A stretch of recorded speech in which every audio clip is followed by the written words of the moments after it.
Bueno, continuamos. Bueno, en este pequeño apartado vamos a hacer un breve recorrido por las diferentes etapas que analiza Milciades Peña sobre la clase dominante. Milciades Peña hace una reconstrucción histórica buscando dar cuenta del comportamiento que tiene los diferentes sectores y las fracciones y cómo operaron y dispusieron sus alianzas y conflictos en el tiempo. Eh, Hace un recorrido que va desde la época colonial hasta el peronismo. En ella no solo hilvana, como señalé, diferentes, eh, llamémosle próceres históricos, sino que da cuenta de qué lugar ocupan y a partir de ahí analiza el comportamiento de esas fracciones. A partir del análisis histórico, Milciades Peña va a elaborar diferentes conceptos, que lo vamos a ver ahí, lo vamos a ir desarrollando un poquito, como el de bonapartismo, o va a tomar esos conceptos, mejor dicho, de Marx, y lo va a aplicar. Va a tomar, como ya señalé, conceptos, esta idea de que la industria se conforma a partir del campo a la ciudad y no de la ciudad al campo.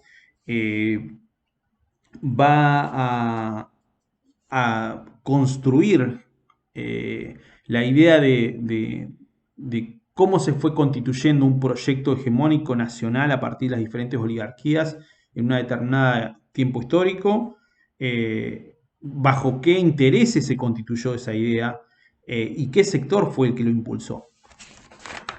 Eh, bueno, sin hacer demasiado síntesis, eh, vamos a hacer ese recorrido. Milciades Peña parte, como señalaba, de la época colonial. En la época colonial él distingue dos sectores fundamentales. Uno de ellos es la burguesía comercial y la terrateniente. Ambas pertenecen a la clase dominante local y que tienen una clara vinculación entre sí en términos de concurrencia, convergencia de intereses en lo que refiere al mercado externo. Eh, La burguesía, en este caso comercial, es la intermediaria eh, de los productos tanto de exportación como de importación, y es la burguesía que va a impulsar, la burguesía comercial va a impulsar el proceso revolucionario del 25 de mayo, de la Revolución de Mayo. Ese proceso obviamente tiene como objetivo eliminar los intermediarios que se habían constituido por parte de la metrópolis española. Esa independencia de las Provincias Unidas del Río de la Plata va a permitir poder ampliar el campo de comercialización con otros sectores del mundo y con otras fracciones de la burguesía dominante imperialista. No sujetándose a los designaciones o definiciones de España. Lo que va a destacar eso es que esa revolución de mayo, Milciades Peña va a destacar que nunca trató de modificar las estructuras reales, sino que lo que buscaba era mantener el status quo de otra forma, ¿no? Conservando siempre el poder en la región. A medida que avanzamos por los trabajos de Milciades Peña, encontramos sobre todo la etapa rosista, una etapa en la que eh, se va a caracterizar por el desarrollo de un sector terrateniente porteño. Como ejemplo de ello están, de ese sector, es la familia Anchorena, que va incrementando su capital y acumulación de tierras, vacas, patacones, peones, y en ese proceso de constitución y de acumulación acelera el proceso de acumulación del capital en el actual país, eh, y que como característica central tiene que ese sector no está ligado precisamente a la industria extranjera, no depende de ella, tiene características de producción nacional, eh, y es la base fundamental o la estructura fundamental del capitalismo argentino. Ahí en ese proceso de análisis de este sector, él va a elaborar este concepto o esta premisa de que el capitalismo vinculado a la producción va del campo a la ciudad y no viceversa, como sucedía en Europa, ¿no? Donde el proceso de industrialización inglés o el proceso de desestructuración de las relaciones sociales feudales se produce siempre de la ciudad al campo, mediante la introducción de la renta dinero, mediante el proceso de, de contratación y despojo de tierras afín a las necesidades de la ciudad. Entonces él da un giro a eso y señala, ¿no?, que son estos sectores terratenientes los que en diferentes coyunturas van a impulsar mediante su acumulación, mediante su inserción en las finanzas, el proceso de industrialización. Este sector terrateniente de la época de Rosas no va a tener una idea de proyecto nacional por su cercanía a la aduana, por su cercanía al puerto de Buenos Aires y su eh, clara tierra, clara capacidad que tenía la tierra en la cual se producía, y que ese proceso de unificación, de integración nacional se va a dar en la época mitrista, y no va a ser ese sector, sino que va a ser la burguesía comercial que impulse la idea de proyecto de unidad nacional. Esa idea, la burguesía comercial, en su necesidad de ampliar los mercados internos, de intercambio de mercancías con el exterior y con los diferentes sectores locales, va a impulsar esa unificación junto con un sector excluido que lleva una disputa con los sectores terratenientes de porteños, que es la burguesía terrateniente del litoral.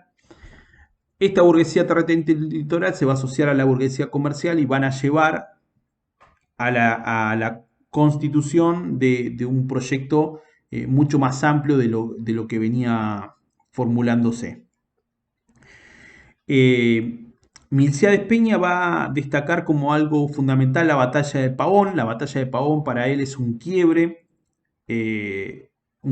donde un sector de la oligarquía logra adueñarse del gobierno nacional tras la batalla y logra después de la batalla de Pavón, la conciliación entre los sectores, la burguesía comercial porteña, los estancieros porteños, los estancieros del litoral. Obviamente un proyecto que permitía integrar los intereses comunes a expensas de las provincias del interior, entendiendo que sigue a partir si bien hay un proceso de unificación, sigue habiendo la preeminencia de esos intereses porteños sobre las provincias del interior.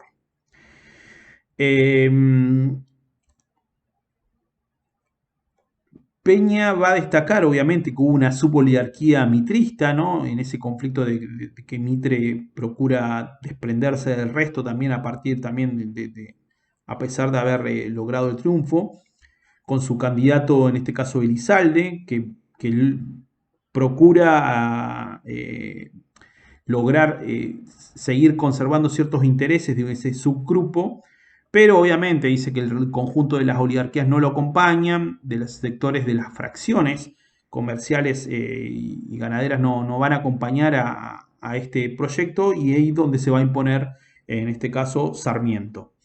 Sarmiento lo va a definir Peña como un árbitro entre las diferentes fracciones. Ahí va a aplicar el concepto de bonapartismo, va a destacar la idea de que Sarmiento no pertenecía a ningunos sectores de la clase dominante, incluso si bien pertenecía, perdón, a un federalismo porteño, eh, no tenía una clara inclusión en con los diferentes sectores de poder.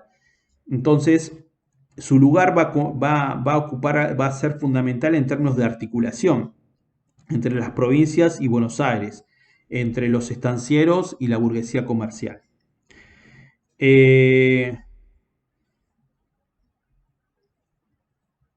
y avanzando, ¿no? Saltando un poquito algunos para no ser denso un poco con esto, vamos a llegar a analizar la figura de Roca.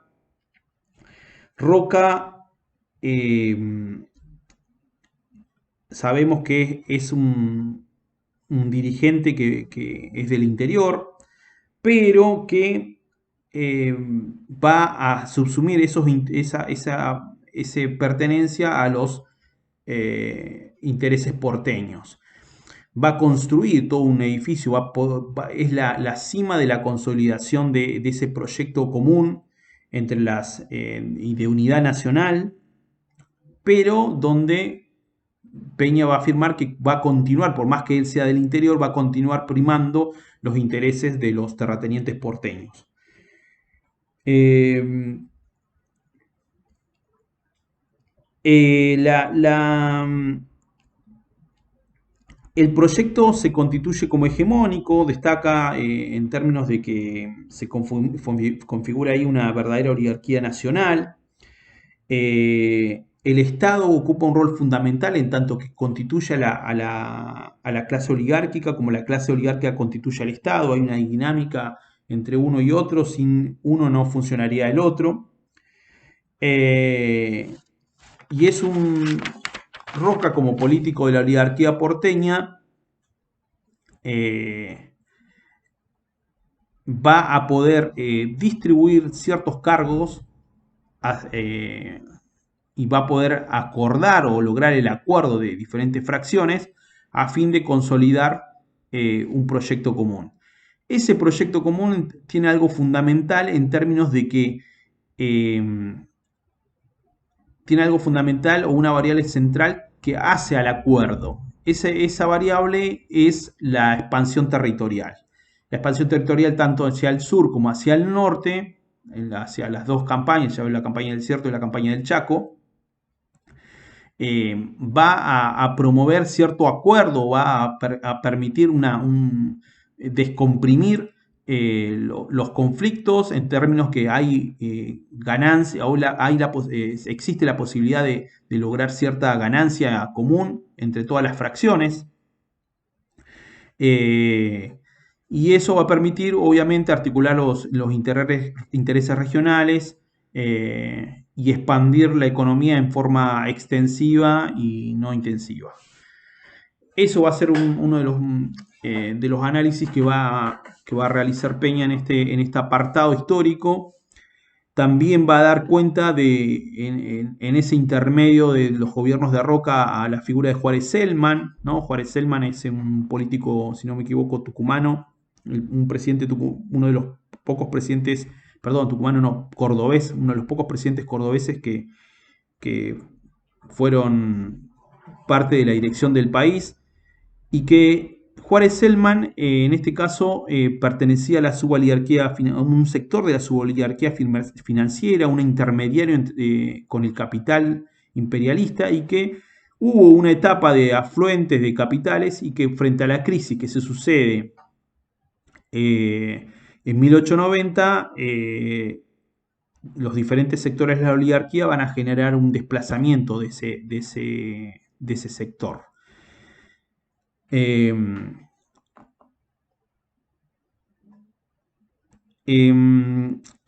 de esta forma pasamos al radicalismo. El radicalismo va a ser criticado por Minciades Peña en tanto que es visto como un sector de la clase, de la clase media, como nosotros incluso leemos en la materia, en diferentes materias, cuando analizamos el radicalismo a David Rock, si no me equivoco, sobre el radicalismo, donde una de las conceptualizaciones elaboradas es que es un partido compuesto principalmente de clase media. ¿Qué es la clase media, no? Ese es un gran debate. Eh, y bueno, Peña lo que va a señalar es que durante el periodo radical, del radicalismo, de la Unión Cívica Radical, eh, existe una continuidad de la dominación donde no se modifican las estructuras económicas sociales, las bases sociales de dominación, eh, y donde destaca que dentro del mismo radicalismo había sectores de la oligarquía porteña y da cuenta también de su composición. Él señala que las 4/5 partes del radicalismo, si bien pertenecía a trabajadores, peones, campesinos, eh, eh, la dirección del partido no era precisamente de ese sector, sino que representaba a sectores claramente, a una pequeña burguesía que estaba desplazada de la participación política, eh, y que si bien tenía esa base, esa constitución, nunca impulsó en su programa una línea que permitiera dar respuesta a esos intereses de esos sectores. Eh,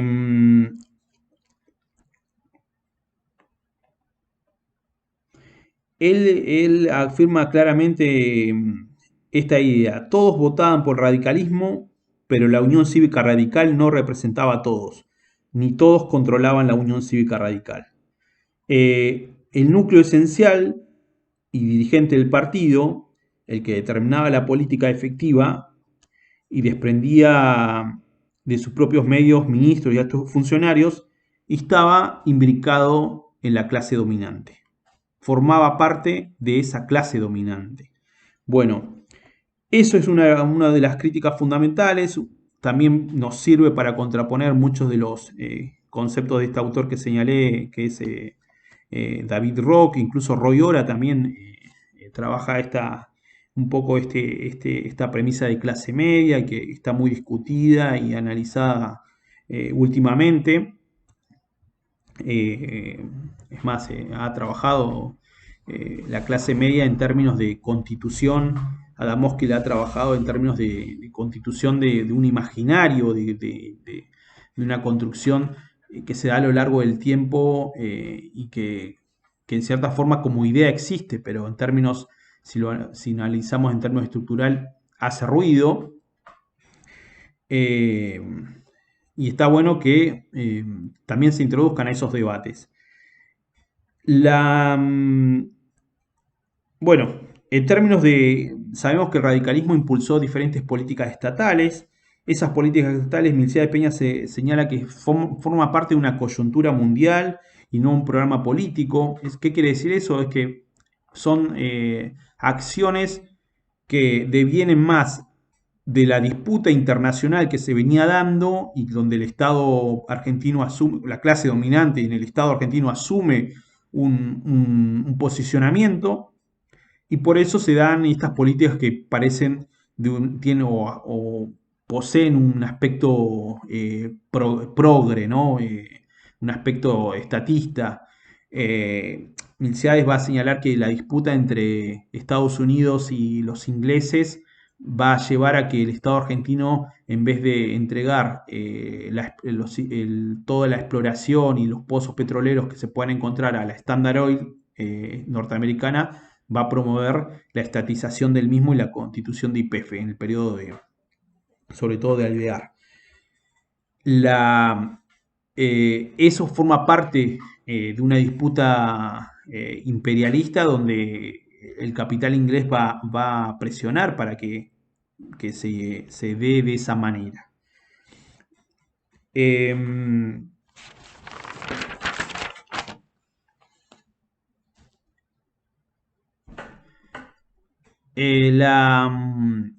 La década del 30 va a ser otro de las premisas que va a trabajar Milcíades Peña. Ahí va sobre todo lo que es sabemos que la crisis del 29 afecta a toda la economía mundial, entre ellas la nuestra, y va a dar un quiebre eh, según el consenso. La mayoría de los historiadores consensúa que se da ahí el quiebre del modelo agroexportador, o se da una idea de dar continuidad a ese modelo de alguna forma, pero que ya se produce un quiebre y hay una necesidad de impulsar un mercado interno, eh, apoyando el sector industrial. Y ahí va a ser donde muchas de las premisas que elaboró, que comentamos, sobre la relación entre unidad e identidad, la idea de qué tipo de industria se produce, o quién la impulsa realmente y quién se beneficia de ella en esta coyuntura, la va a desarrollar acá en esta etapa. Eh, Milcíades Peña señala que frente a la caída de los precios de la materia prima y el pago de las deudas, la burguesía terrateniente apoyó el fomento de la industria. Esto le permitía colocar los productos y disminuir el riesgo que presentaba el mercado internacional. Y ahí está el concepto claramente de, de acuerdo entre estos dos sectores, ¿no? La idea esta de unidad, que prima la unidad a través del tiempo sobre la, sobre los conflictos.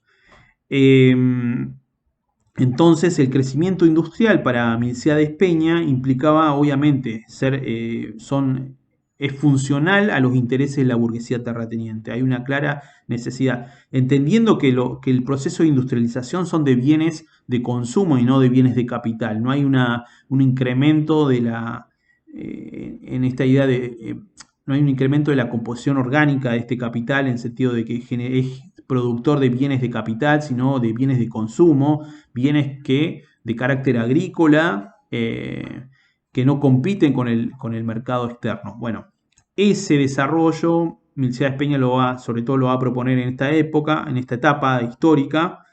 Y bueno, damos cierre ahí a esa mera descripción, a esa síntesis descriptiva que hace Milcíades.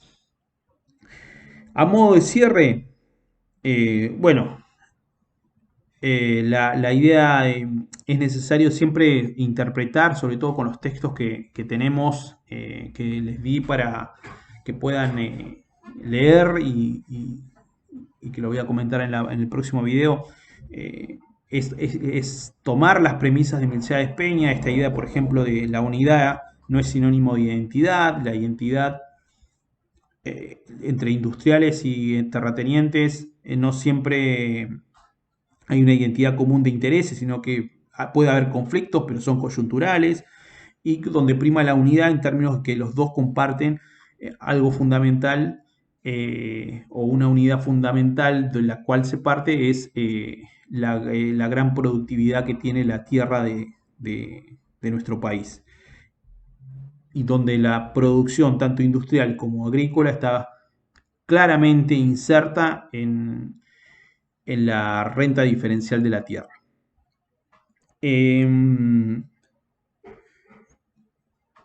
Bueno, también es necesario esta idea de pensar los sectores industriales, ¿no? Hablar de un sector industrial, como dice Milcíades Peña, no es sinónimo de industrialización. Hablar de crecimiento industrial, qué tipo de crecimiento industrial estamos hablando, es algo fundamental también a tener en cuenta. Milcíades Peña queda sujeto, ¿no? a pensar un poco que el desarrollo de un país, y es parte de su época en la que escribe, ¿no? El desarrollo de un país se da por el proceso de industrialización. eso es algo muy propio de su época, hoy lo pondríamos en debate, ¿no? Si la industria es el motor de crecimiento de un país, que en términos teóricos sí, es uno de los generadores de plusvalía. Pero bueno, es uno de los debates que es necesario dar, de las fases, si es posible saltar esas fases de desarrollo, ¿no? Ahí vamos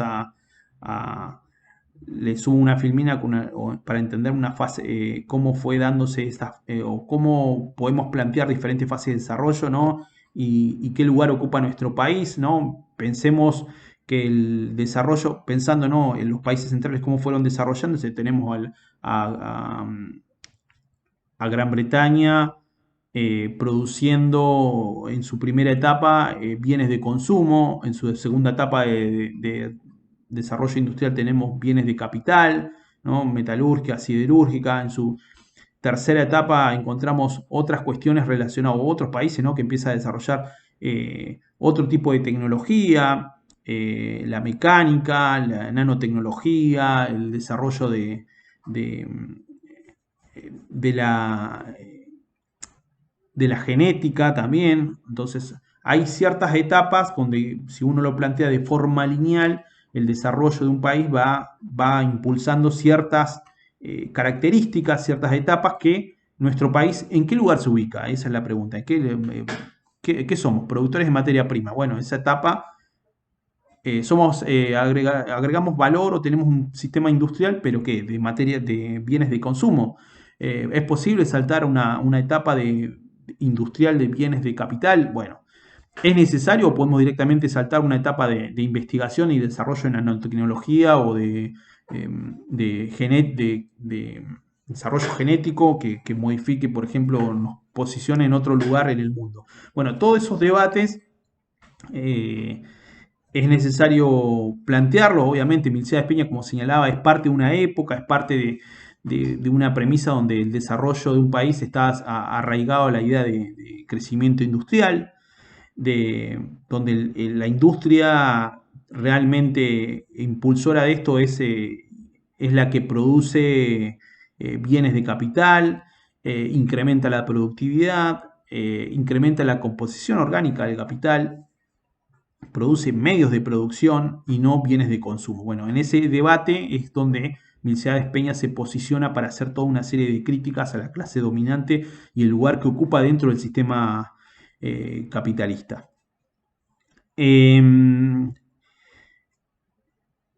Una de ellas, por ejemplo, destaco para cerrar esto, por ejemplo, es la idea de crecimiento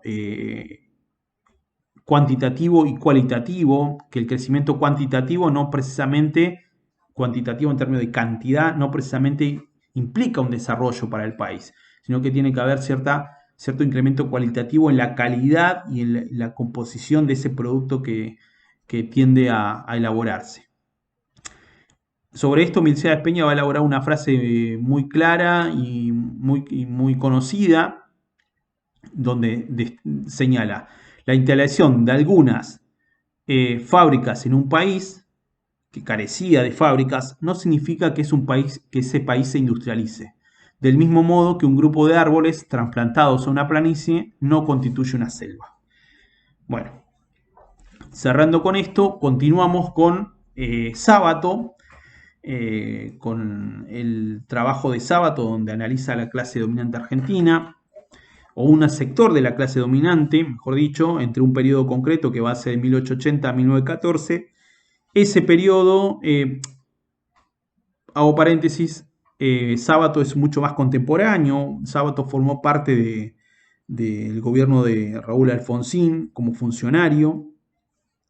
Él analiza a esta clase, empieza analizando, tratando de analizar la clase dominante, o cómo un sector o grupo social emerge como clase dominante. Y qué actividades concentra o forma parte, ¿no? Si es la actividad comercial, financiera, si es la tierra. Entonces, en ese debate, Sábato lo que va a hacer es prestar atención sobre el comportamiento de la clase dominante y cómo se va consolidando, tomando tres variables fundamentales. La primera es la cuestión de la tierra, la segunda las actividades comerciales y la tercera las actividades financieras. Tomando esos 3 puntos, también analiza el contexto social en el cual van dando esos comportamientos de la clase dominante. Analiza en su trabajo la situación internacional, en este caso, para este periodo que comenté, ¿no? Que va de 1880 a 1914, en qué lugar se ocupa Inglaterra, el principal imperio dominante de la época y socio comercial del Estado argentino. Analiza obviamente que Inglaterra está en la segunda fase industrial, en una fase en la cual los textiles no son el elemento que prima, sino que queda en la primera. En la segunda tenemos el desarrollo de la metalúrgica, la siderúrgica, la petroquímica, el desarrollo automotriz. Entonces, en ese marco de análisis, va posicionándose qué lugar ocupan los ferrocarriles, ¿no? Porque el transporte en nuestro país, el desarrollo de las vías férreas, que obviamente está imbrincado a ese desarrollo industrial que se produce en Inglaterra.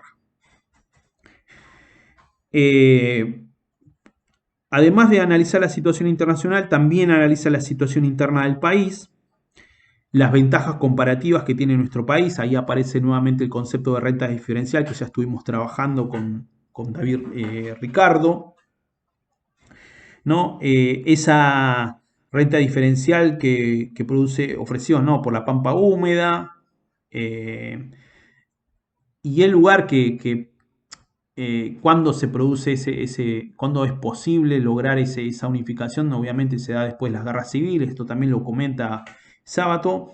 Y la tercera variable, obviamente, que es una de las claves del pensamiento de Sábato, es el boom de las demandas, ¿no? De los diferentes productos que el mercado internacional establece.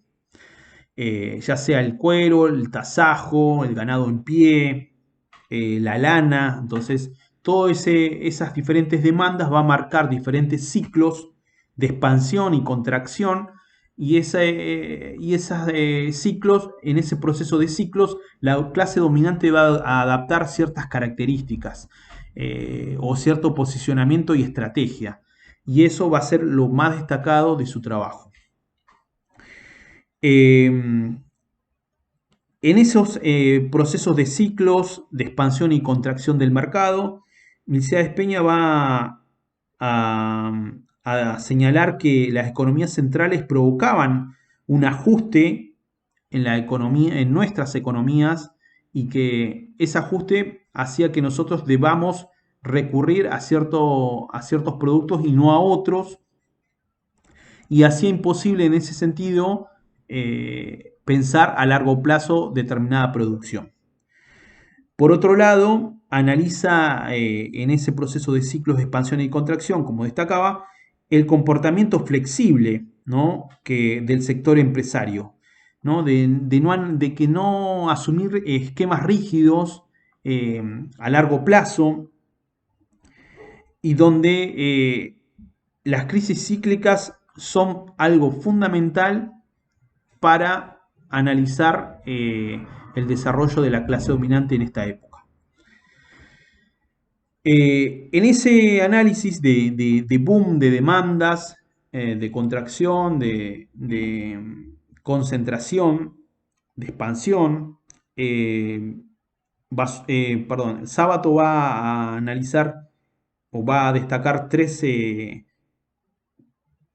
puntos principales o vendría a ser 13 etapas de especulación.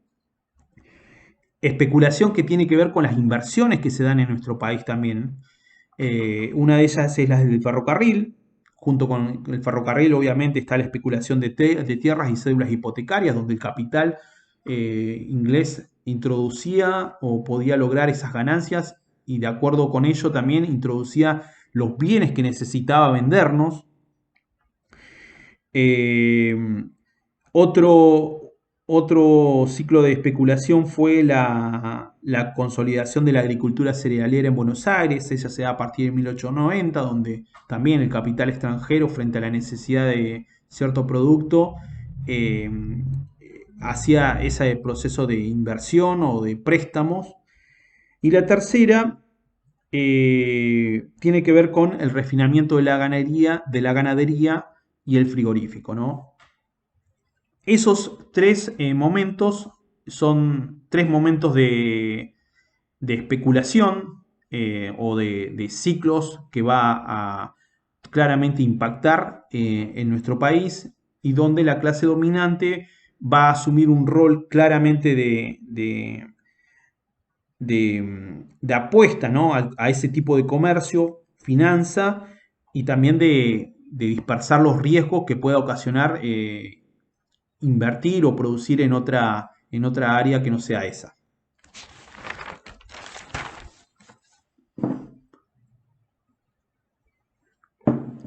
Eh,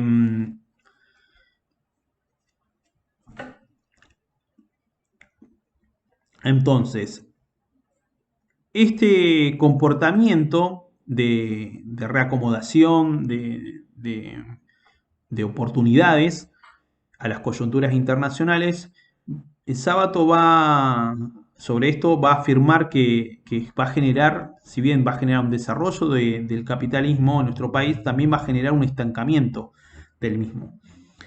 Estancamiento en vistas a esta idea de que estos sectores, por ejemplo, no se vuelquen al desarrollo industrial como lo hizo la burguesía yanqui o la burguesía inglesa. Eh,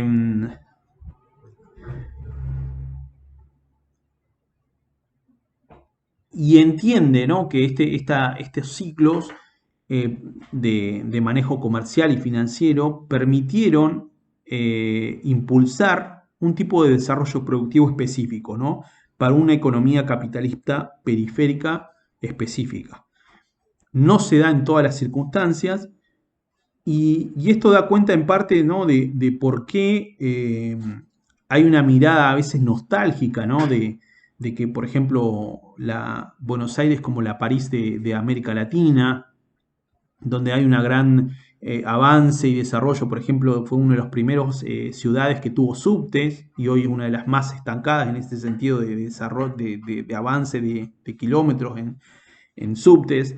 Bueno, fue uno de los países con más extensión de vías férreas territorialmente, obviamente con una característica de diseño que era claramente del capital inglés y de acuerdo a las necesidades de ese capital inglés. Pero bueno, eran todo un proceso de desarrollo, de necesidad de apuesta por parte del imperialismo inglés, de poder introducir sus productos con valor agregado, ¿no?, como fueran las vías férreas, el valor el ferrocarril, más adelante va a ser,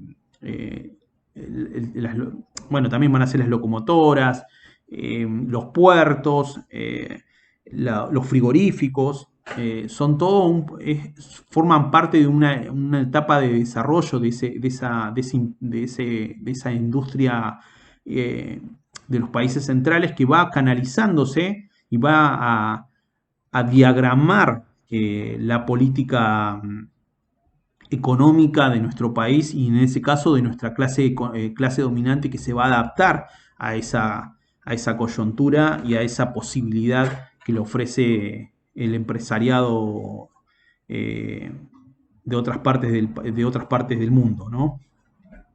Entonces, claramente Sábato va a ser un buen recorrido, un genial recorrido por las diferentes fases, estas fases de desarrollo. La primera fase tiene que ver con la época de Rosas, ¿no? En la década del 30, del 40, del 50, donde la lana, si bien estuvo primero el tasajo, ¿no?, pero la última etapa de Rosas estuvo la lana como herramienta y como producto fundamental a exportar, genera un boom hasta 1870. En 1870 decae la lana como producto de exportación y va a ser la carne ovina. De ahí se produce la desmerinización del ganado ovino por un ganado con más carne. En 1890 se da el boom del cereal, que ya lo comenté ahí, ¿no? En conjunto con la carne bovina en pie. Cae la carne ovina, se desplaza, sabemos, hacia Patagonia, ese ganado ovino, y en La Pampa se da el proceso de producción cerealera junto con la exportación de carne bovina en pie, ¿no? Y en 1900 ya tenemos también al desarrollo de la carne bovina, pero enfriada. Ahí aparecen los frigoríficos como elemento central. Sabemos que Inglaterra prohíbe la introducción de ganado en pie y es necesario introducir esas exportaciones mediante un sistema o una cierta reglamentación que exige que la vaca sea enfriada, y quien tiene esa herramienta para enfriar es el capital internacional, ¿no? Ya sean norteamericanos como ingleses, quienes se favorecen constituyendo una estructura casi oligopólica y imponiendo, ¿no? Los valores que ellos requerían o necesitaban o, o les favorecía, mejor dicho, a ellos. En este sentido, encontramos entonces diferentes etapas, diferentes ciclos de expansión, contracción de ciertos productos específicos, y tenemos a esa clase dominante que va adaptándose, dispersa riesgos, se ajusta a esa demanda y realiza una actividad específica que nuevamente que va a ser abandonada para adquirir otro tipo de producto y también seguir y continuar en la esfera esta internacional exportando su producción. Sábato va a referirse a algo, a un hecho específico, a unos sectores específicos que nosotros seguro ya lo trabajaron un poco en Historia Argentina 2, que son que después va a generar un conflicto obviamente entre invernadores y criadores, no sé si lo conocen. Bueno, paso a comentar eso, el desarrollo de la ganadería bovina. Claramente no es una actividad unitaria, sino que se diferencian dos sectores. Una de ellas son la invernada, los invernadores, que está asociado a la cría de novillitos para el engorde, de la vaca chica, ¿no? Que va creciendo. Y después tenemos al sector de los criadores, ¿no? Que ellos abastecían al mercado interno y a los invernadores, ¿no? Eh, ellos eran quienes criaban al novillito desde muy pequeño, y una vez que adquirió cierta característica pasaban al sector de la invernada para engordar e incrementar su estructura muscular y ser vendido a los frigoríficos. Entonces tenemos un sector fundamental que tiene triple vinculación, que son los invernadores, quienes tienen vínculos con los criadores a quien le compra ese novillito, y tiene vínculos con los frigoríficos a quien le venden. Los frigoríficos, como señalaba recién, tienen una estructura casi oligopólica y tienen a sus proveedores específicos, ¿no? Y donde el precio de compra de esa producción ganadera está asociada al comercio exterior, ¿no? Está vinculado a los precios externos, mientras que los criadores obviamente tienen su producción está atada al precio interno, no al precio exterior que tienen los invernadores.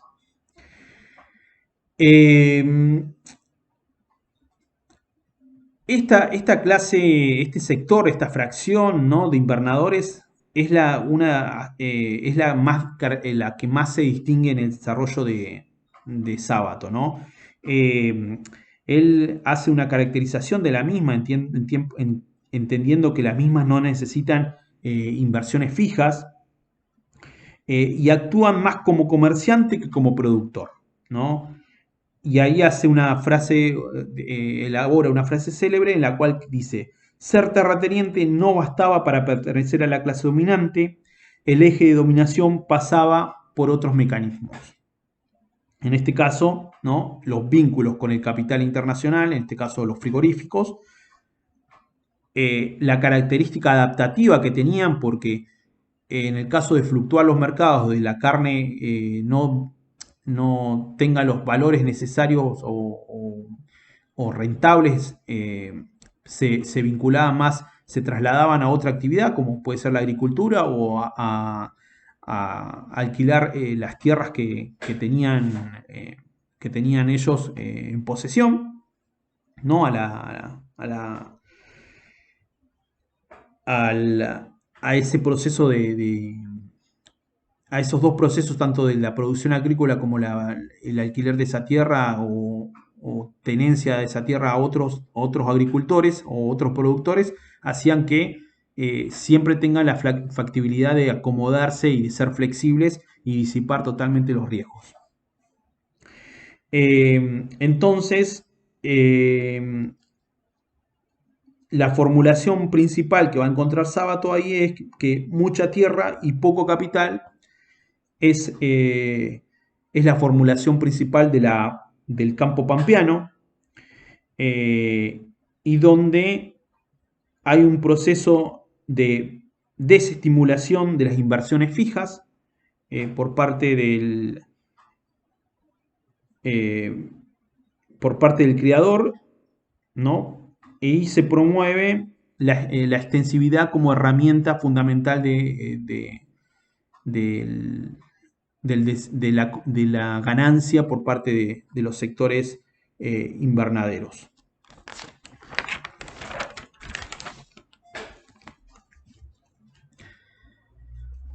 Bueno, entonces, a modo de síntesis, Sábato va a destacar que este sector no es irracional, sino que es todo lo contrario, tiene una racionalidad propia, y donde el uso de la tierra es el elemento para disipar los riesgos y asumir cierto comportamiento, y,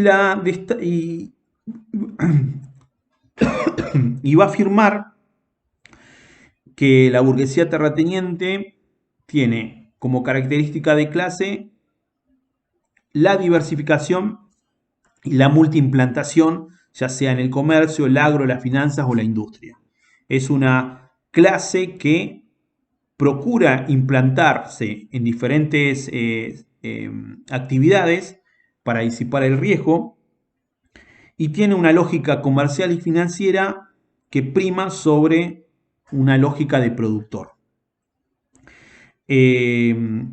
La lógica de ello obviamente es aprovechar cada coyuntura que promueve el mercado internacional y extraer la mayor cantidad de riqueza. Bueno, espero que no se le haya hecho una ensalada de frutas entre los invernadores, criadores, porque incluso a mí a veces me resulta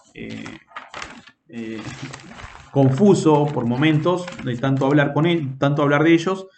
Pero bueno, damos por ahí por cerrada, son 50 minutos, vamos por cerrada esta etapa, y bueno, y ahora continuamos un poquito con los textos que tienen que leer y con el desarrollo teórico que elabora Basualdo sobre la clase dominante.